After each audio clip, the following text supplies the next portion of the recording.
BBA, BCA, BCom computer కోర్సులో 100% placement లభించే ఏకైక డిగ్రీ కాలేజ్ కూకట్పల్లిలోని i3 డిగ్రీ కాలేజ్ 8367215215. నమస్తే రమగారు. నమస్తే జయ. రమగారు, ఏదైనా మంచి కథ చెప్తారా? ముల్లా నసరుద్దీన్ కథలు చెప్తాను. మామూలుగా ఈయన చాలా తెలివైనవాడు. ఈ ముల్లా నసరుద్దీన్ అనే ఆయన ఒకే వ్యక్తి కాదని, కొన్ని తరాల వెంబడి అవే పేర్లతోటి నడిచినాయని కూడా చెప్తారు. ఏదైనా కానీ మనకి సరదాగా ఉండే తెలివైన కథలు. ఓకే. ముల్లా గారి ఆకలి కథ చెప్తాం ఇవాళ.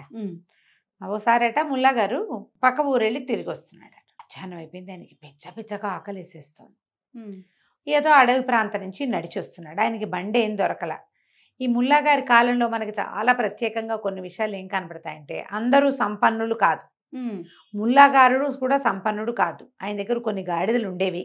ఒక గాడిద ఉంది.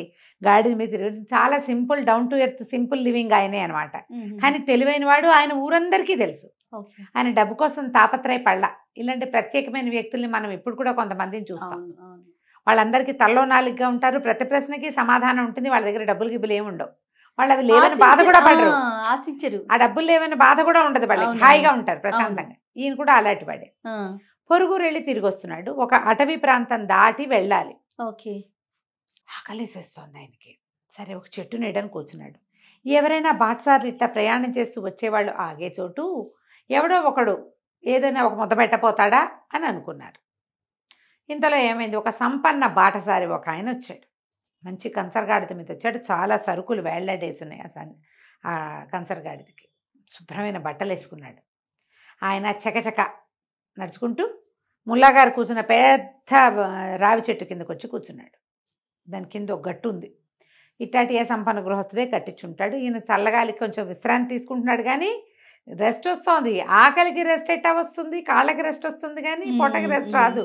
పొట్టకి ఏమైనా తింటేనే పాపం. సరే, ఆయన వస్తూ ఉంటేనే ఘుమఘుమలాడుతోంది వాసన. ఆయన చేతిలో ఒక మూట ఉంది. ఆహారం తెచ్చుకున్నాడు ఆయన. సాధారణంగా ప్రయాణాల్లో, రైళ్లలో కూడా చూస్తాం, మనం ఏదైనా తెచ్చుకుంటే ఆఫర్ చేస్తాం. అవును.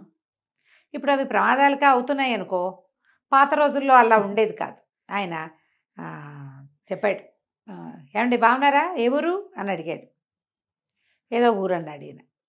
మాది ఆ ఊరండి, ఫలానా ఊరు అని ఊరు పేరు చెప్పాడు.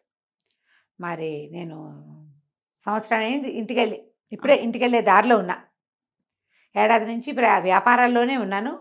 మా ఊళ్ళో నాకు ఒక పెద్ద ఇల్లుంది, మంచి అందమైన భార్య ఉంది, చక్కటి కొడుకున్నాడు, చిలక, పెంపుడు కుక్క అన్నీ ఉన్నాయి.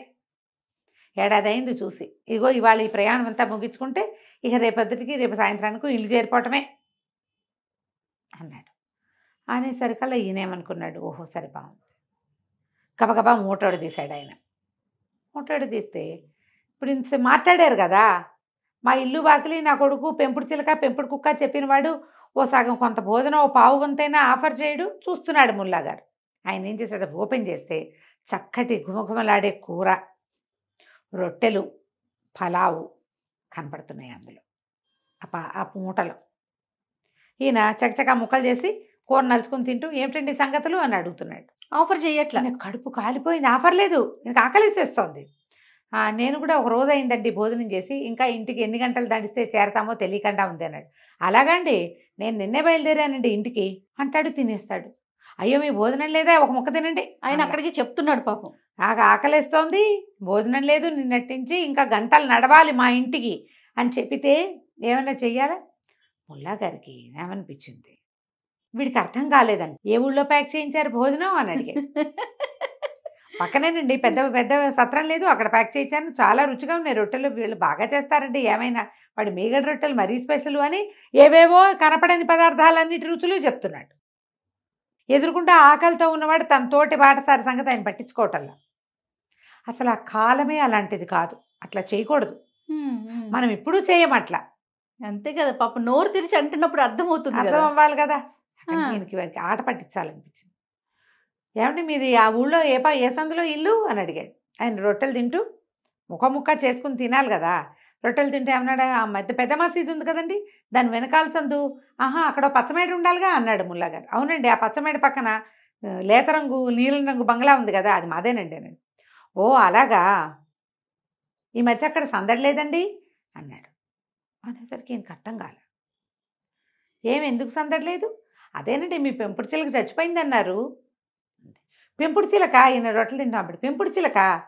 చిలక ఎప్పుడు చచ్చిపోయింది? అదెలా జరిగింది అన్నాడు. ఏముందండి, ఏముంది, పాపం ఎంతో ప్రేమగా చూసుకునేది యజమానురాలు, ఆవిడ అకస్మాత్తుగా గుండెకి మరణించేసరికల్లా మీ పెంపుడు చిలక కూడా గుండెకి చచ్చిపోయిందండి అన్నాడు. దీర్ఘాంతపడిన చేతిలో రొట్టె ముక్క ఎత్తాడు, అది వదిలేసాడు. యజమానురాలు చచ్చిపోయిందా అంటే మా ఆవిడ చచ్చిపోయిందండి అని ఈయన ఇలా అన్నాడు. అనగానే అదెలా జరిగిందండి, మా ఆవిడ చాలా ఆరోగ్యవంతురాలు అన్నాడు. అదేనండి ఒక్కగానొక్క కొడుకు, పిల్లవాడికి ప్రమాదం జరిగేసరికల్లా అప్పుడు పిల్లవాడు గతిచ్చేసరికి తల్లి కూడా గతిచ్చింది అన్నాడు. ఏమిటి మా అబ్బాయి గతిచ్చాడా అన్నాడు. అలాగే చెప్పుకుంటున్నారండి అక్కడ అనగానే రొట్టెలు తింట మానేశాడు. నీకు ముందే రొట్టెలు పెడితే బాగుండేది కదా. అయితే మాత్రం రొట్టెల కోసం ఇంట్లో వాళ్ళందరినీ చంపేశాడా? చంపేయంగానే ఆయన వెంటనే లేచి నిలబడ్డాడు. అమ్మో ఇక్కడే కూర్చుంటే ఎలాగ, నేను తొందరగా ఊరు చేరాలి అని చెప్పి భోజనం ఒకటి వదిలేసి ఆ బండెక్కి వెళ్ళిపోయాడు.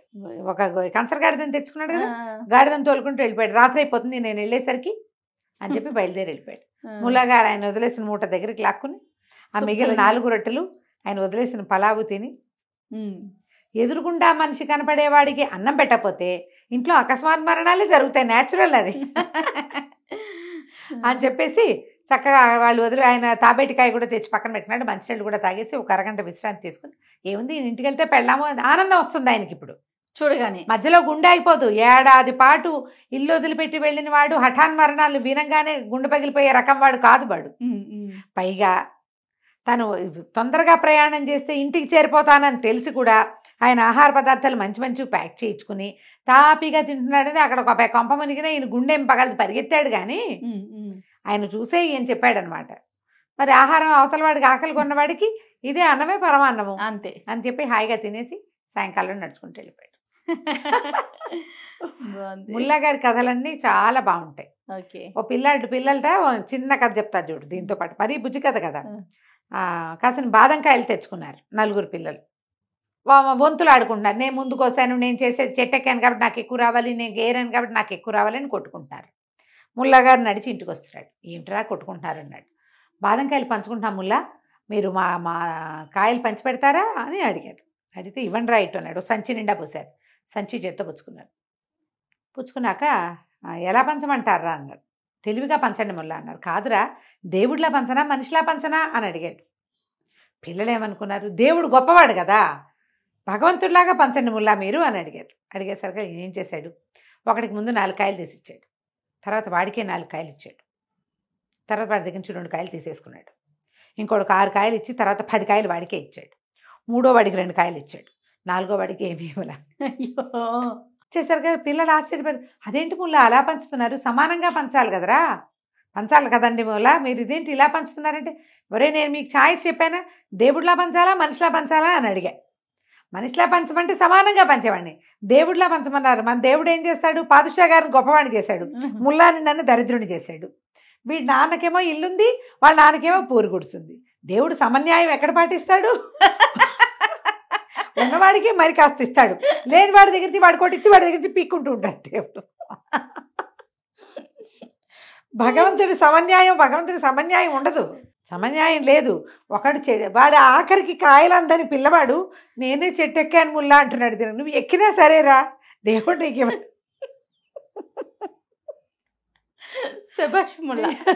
నీకు ఇవ్వడు. చెట్టు ఎక్కిన వాడు పని చేసిన వాడు వాడి మొహాన ఏముండవు ఎప్పుడు.